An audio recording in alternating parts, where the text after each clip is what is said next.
চলে এলাম বর্ধমান ইউনিভার্সিটির আদরের প্রিয় ছাত্রছাত্রীদের কাছে। বর্ধমান ইউনিভার্সিটির আন্ডারে সমস্ত কলেজে এসএসসি এডুকেশন বেছে নিয়েছো যেসব ছাত্রছাত্রীরা, ভ্যালু এডুকেশন এই পার্ট এর ওপর প্রশ্নমান 2 এর উইথ অ্যান্সার সাজেশনস আপলোড হয়ে গেল।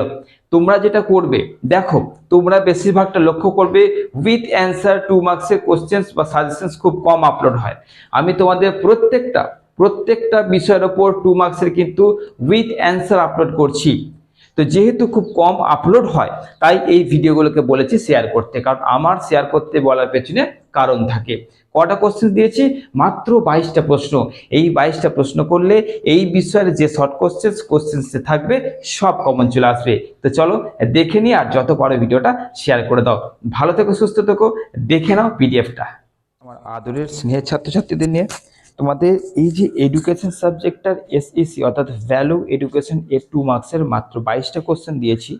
এই 22টা কোশ্চেন আলাদা করে কালার বোল্ডিং করে দিয়েছি। অ্যান্সারগুলো দেখো নর্মাল অক্ষরে লেখা আছে। তার মানে হচ্ছে উইথ অ্যান্সার তোমরা কিন্তু তোমাদের প্রত্যেকটা সাবজেক্টের 2 মার্কসে কিন্তু তোমরা পেয়ে যাচ্ছ উইথ অ্যান্সার।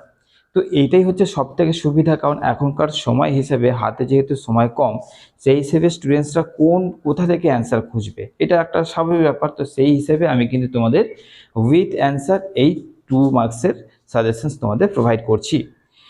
তো চলো শুরু করি। এই 22টা প্রশ্ন করলে তোমাদের এসএসসি এডুকেশনের চিন্তা শেষ। প্রথম প্রশ্ন কি আছে? মূল্যবোধ শিক্ষার প্রদান করার দুটি কারণ, নৈতিকতার ধারণা কি?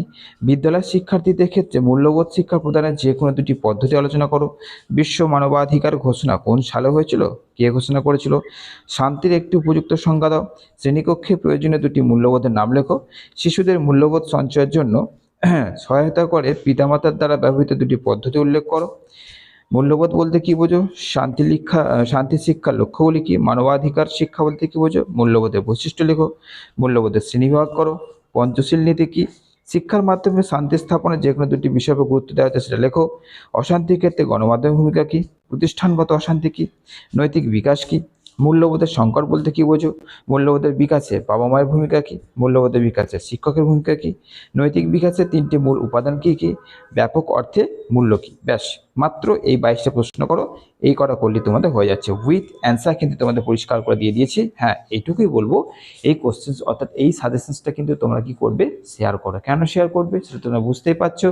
উইথ অ্যান্সার এইটাই হচ্ছে সব থেকে বড় কারণ শেয়ার করার। ওকে, আর কিছু বলবো না। তোমাদের যত গ্রুপ আছে, কলেজ গ্রুপ, ফ্রেন্ডস গ্রুপ যেখানে আছে অবশ্যই শেয়ার করো। ব্যাস, তারা একটুখানি তোমাদের মতন উপকৃত হোক। ভালো থেকো, সুস্থ থেকো, পরীক্ষা তোমাদের ভালো হোক।